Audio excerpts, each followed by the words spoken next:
The biggest protest since Hong Kong was handed back to China 22 years ago. Many people are angry at an extradition bill that could see suspects tried on the mainland. So what could this mean for the city's future? This is Inside Story.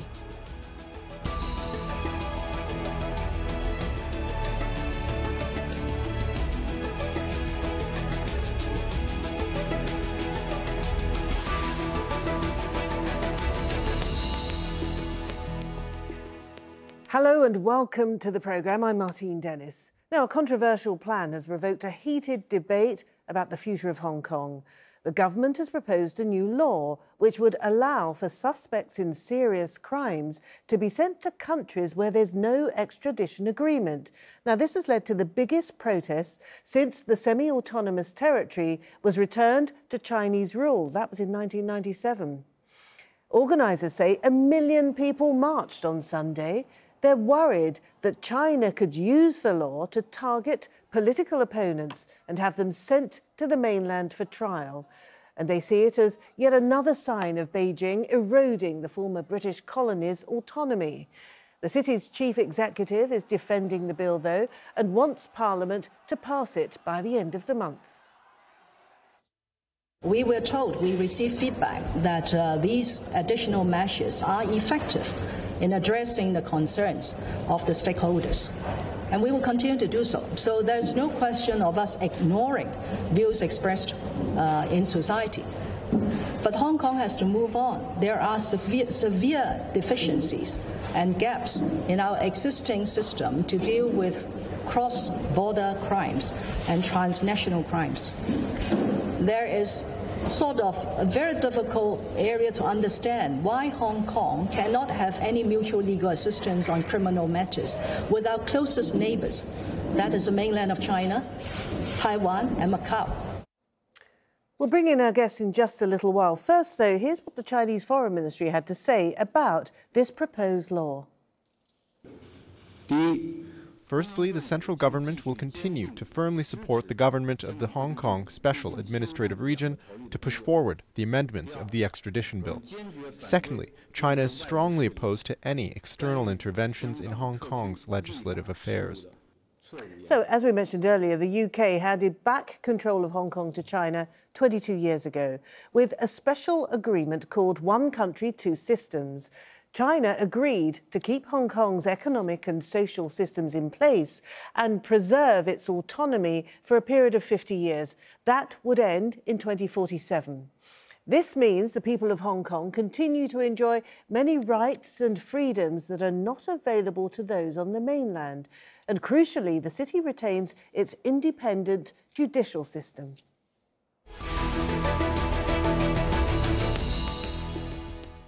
All right, let's introduce our panel now. In Hong Kong, we have Claudia Mo, a legislator and pro-democracy activist. In Beijing, we have Victor Gao, Vice President of the Centre for China and Globalisation. That's a think tank. Also in Hong Kong, we have Andrew Leung, a businessman and research fellow at Beijing Normal University. Welcome to you all. Claudia, let me start with you. We've just heard the words of Carrie Lam, the chief executive, in which she said it makes sense, doesn't it, for Hong Kong to have some arrangement, an extradition arrangement with its nearest neighbours, given that Hong Kong has got extradition arrangements with the likes of the United States, with France, with the United Kingdom. Doesn't it make sense? No, it doesn't make sense. Carrie Lam is a liar. I mean, what's the hurry? We've been waiting for more than 20 years. Why suddenly such a hurry? It shows that she's a Beijing puppet. She's just doing what her Beijing boss tells her to do. Now, at first, most people in Hong Kong would assume that this is all about Taiwan. They claim that we need to try to help a Taiwan murder case and the fugitive, quote and unquote, the suspect is in Hong Kong. We need to be able to extradite him back to Taiwan. Okay, that was the original issue, because arrangements about extradition back in 1997, when excludes China, the rest of China, and including Taiwan. So if Taiwan accepts this arrangement, you would be having Taiwan acknowledging that it is indeed part of China, which is politically impossible. So Taiwan practically has told Hong Kong to get lost when it comes to this extradition controversy. But they're still pushing it ahead. And it's now very clear that Hong Kong is the ultimate target. We don't have any confidence, we don't have any trust in China's rule of law, or rather the lack of it, right? We don't trust Chinese judiciary or its legal system. Right. Let's come to you then, Victor Gao in Beijing. Clearly, from what we've been hearing from Claudia, there's no faith at all in the Chinese authorities, particularly when it comes to the judicial system. Can you wonder at it when you've got two Canadians who've been arrested allegedly on politically motivated charges in order to hit Canada back for their arrest of a Huawei executive? So there are lots and lots of questions about the Chinese judicial system. Well, first of all, the fact that there are demonstrations in Hong Kong speak to the fact that Hong Kong is a democracy. People in Hong Kong have the right to protest and demonstrate. They need to do that within the rule of law, of course. Secondly, for China and Hong Kong, under a one country, two system, there are two different jurisdictions.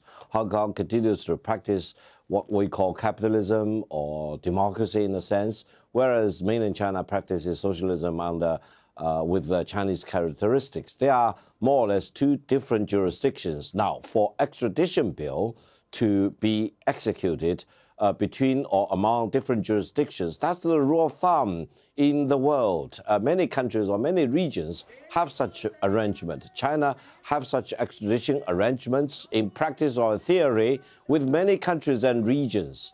And also, it is true that in the world today, there are many criminal offenses which are happening across boundaries, across different jurisdictions. Therefore, going forward, especially in the internet age, to have extradition will become more and more common practice. Right, okay. Therefore, it will be surprising that between Hong Kong and mainland China, there is no extradition arrangement. All right. There will be extradition arrangement sooner or later, and the sooner, the better. All right, let's go to Andrew. Now, Andrew, you're a businessman, and unusually for Hong Kong, this protest, which the organisers claim reached 1 million in terms of the participants, it included, didn't it, members of the legal profession, members of your sector, the business sector as well. So clearly more than just the usual suspects, if you like, were enraged by this proposed bill. There's even a housewives petition, I understand, which was signed by thousands of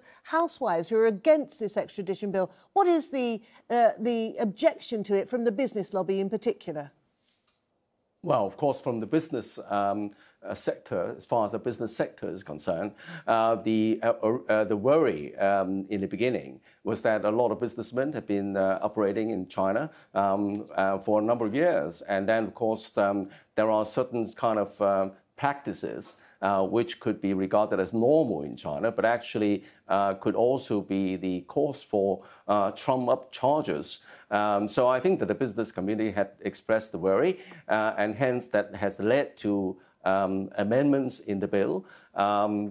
First of all, exempting certain crimes and also raising the threshold of kind of crimes qualifying for this extradition procedure, raising it, the bar, as it were, from something like 3 years imprisonment to 7 years imprisonment, and that has largely satisfied the business community. But I think that there's a widespread distrust in the community in Hong Kong of the rule of law in China, and the worry is that if you commit a crime, even if a minor crime or political crime, it may not be regarded as a crime in Hong Kong, and then there could be trump-up charges. I think that this has got into the talk about and then if you like. I mean, it's hyped up quite dramatically during the past couple of months. And that has led into a widespread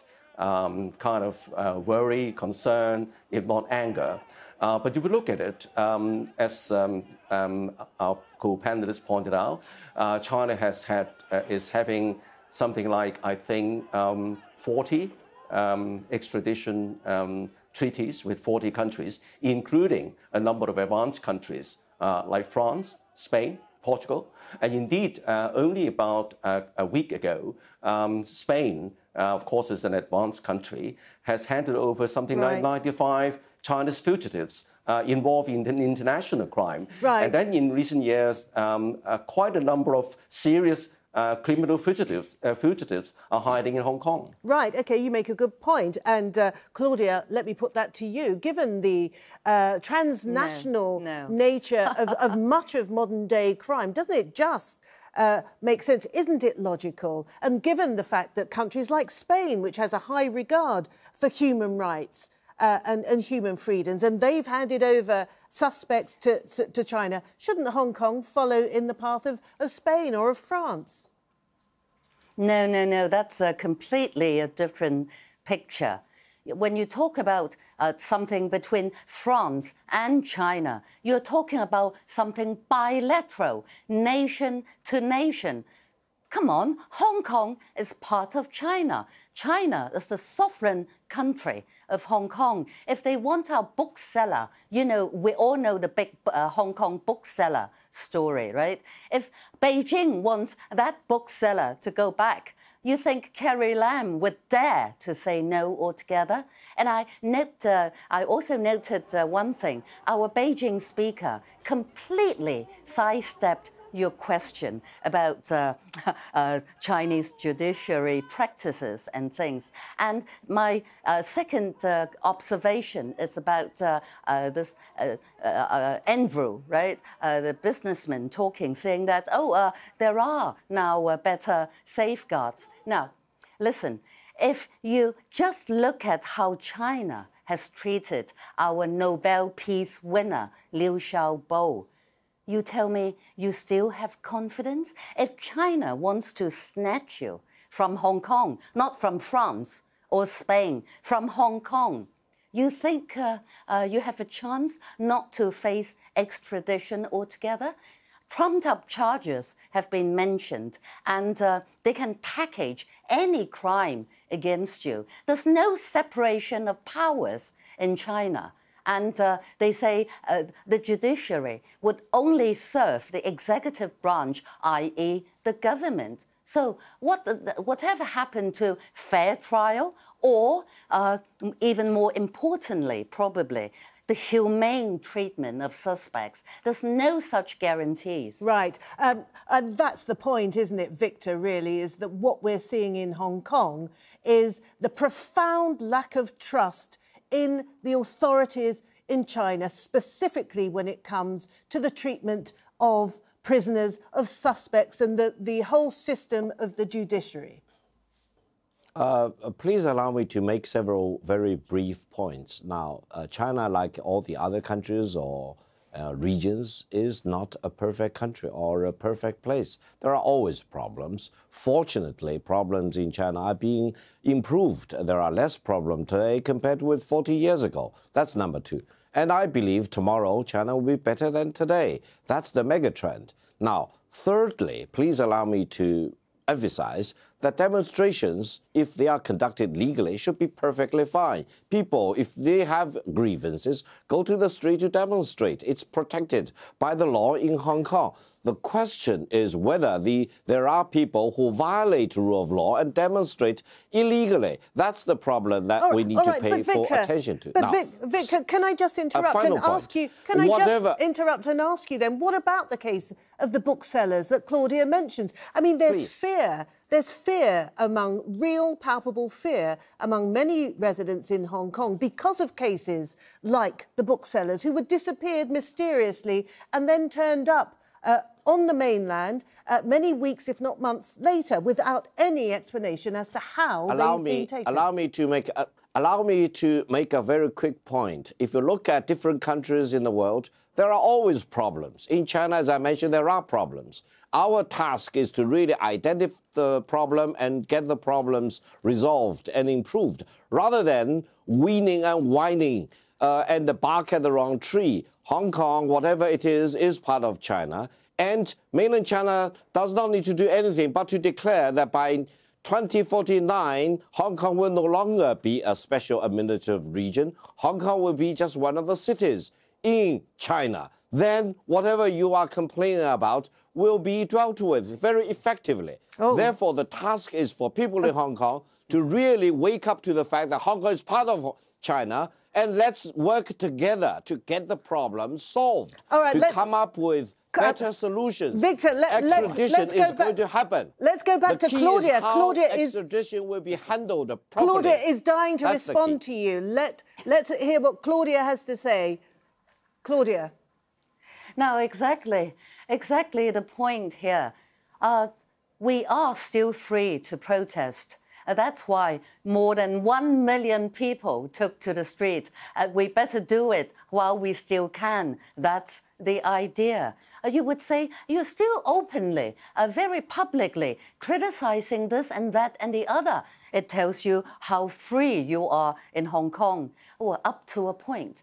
After the passage of this particular law, people here would probably need to think whatever you have to say, what you do, you need to think of repercussions. And it's the fear, indeed. It is the fear. Fear is a trade, they say. That's how insurance business goes on, runs, right? So, but it's China.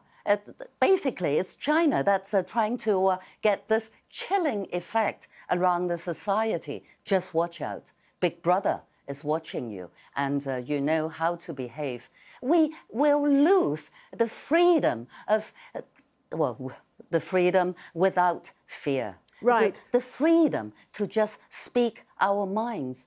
Right. Andrew, Hong Kong's prosperity depends upon its reputation as being an international financial hub, doesn't it? If the special status of Hong Kong is being seen as being undermined when it comes to the rule of law, as well as other areas, of course, surely that is going to dent the very fortune of Hong Kong, upon which its name and reputation is built. Well, first of all, I've got to make a point. I don't agree with my colleague in Beijing that Hong Kong's better wake up to it by 2049. There won't be one country, two system. But I think that we are nowhere near 2049, and Hong Kong prides itself as an autonomous region with one country, two systems. But I also, along the point that on the one country, two system, let's not forget the one country. Because I think part of the problems which have arisen in recent years is that we only focus on provisions in the basic law guarding against Hong Kong's high degree of autonomy without forgetting, without paying attention to those provisions which the safeguards in Beijing as regards avoiding Hong Kong being turned into a base for subversion, for example. They need to enact Article 23. But I think that this protest is not about the rule of law in China. It's about how Hong Kong can hold the fort against any kind of fear of Trump-up charges. And I think here we have got to trust our highly regarded judiciary. Don't forget our judges are life employment. Then they would not be subject to any kind of coercion. And then over the years, it's just earned itself a very high reputation internationally. And of course, if you look at the bill, there are various safeguards, elaborate safeguards, if there is an extradition request, it's got to go through the judiciary to the Justice Department, so that they can assess the case and come back with a view on whether the extradition request should be entertained. And then eventually, of course, the chief executive have got to look at all the factors. And then all this has to be done in a transparent manner. So right. I think that at the end of the day, the test of the pudding is in the eating. And I repeat my first remark that all these concerns are legitimate, all these worries are real. But I think that the Hong Kong government, I think, has learned a big lesson into the need to pay more attention to how to make sure that the various provisions of any major change is brought to the attention of the public. Claudia, you wanted to come in. I completely disagree that the Hong Kong government has learned a big lesson. If it has done, it wouldn't have behaved like the way Carrie Lam did earlier today. She's pretending nothing much has happened. And it's now so obvious that the ultimate goal is to, as our Beijing friend was saying, Hong Kong people need to wake up. You're part of China. And the idea, complete with our Greater Bay Area grand plan, is to disappear Hong Kong. Hong Kong's just one of the numerous Chinese cities. What are you getting so proud of yourself for? That's the idea. And shut down Hong Kong as a descent of a haven. I beg your pardon, a haven of descent. All right, let's ask Victor that. Is that how Sorry? Beijing, is that, Victor in Beijing, is that how Beijing views Hong Kong, as some sort of pesky, far-flung territory full of whining moaners? Now, first of all, purely from China's perspective, Hong Kong cannot be a haven for fugitives without getting the justice they need to deserve if the crimes they commit or involved in. Victor, sorry to interrupt. I think our Hong Kong friends. Secondly, sorry, I think they'll say that Hong Kong is not a haven of fugitives. Please allow me to finish. Okay, allow me to finish. Please do, Victor. Allow me to finish. Allow me to finish. Allow me to finish. Allow me to finish. Second point. Extradition need to be worked out with due process. That's why, procedurally speaking, we need to work very, very hard to make sure any extradition cases need to be worked out with due process, without violating the law in Hong Kong. That's the key. Now, third point, allow me to finish very quickly. Hong Kong is part of China by 2049. Hong Kong will no longer have the special administrative region status. Hong Kong will be just like any ordinary cities in China.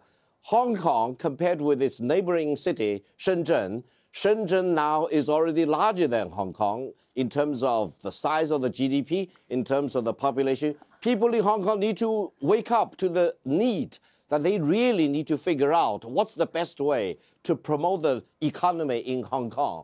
Purely chasing after certain goals will not help economic development in Hong Kong, will not help lifting the living standards of Hong Kong. We really need to put development as the #1 priority for the people in Hong Kong. All right, Victor, thank you. We are running out of time. I'd like to give Claudia the last word. Basically, in Hong Kong, as according to Victor, you better just like it or lump it, because pretty soon you're going to lose your special status anyway. Well, I think our comments from Beijing obviously have been made on behalf of Zhongnan High. This is the official view, Beijing's view. Indeed, they want Hong Kong to disappear, probably not just by 2049, I was told, but sooner the better, now. Thank you all very much indeed. Claudia Mo in Hong Kong, Victor Gao in Beijing, and Andrew Leung also in Hong Kong. Thank you all very much indeed for a very interesting debate. Thank you so much. And as ever, thank you for watching the programme. You can see it again anytime you like. You can go to the website aljazeera.com. Should you want more discussion, and I'm sure you will, let us know what your thoughts are on our Facebook page, facebook.com/AJ Inside Story. There's also the conversation on Twitter. Our handle is @AJ Inside Story. I'm @Martine Dennis. So from me and the whole team here in Doha, it's bye for now.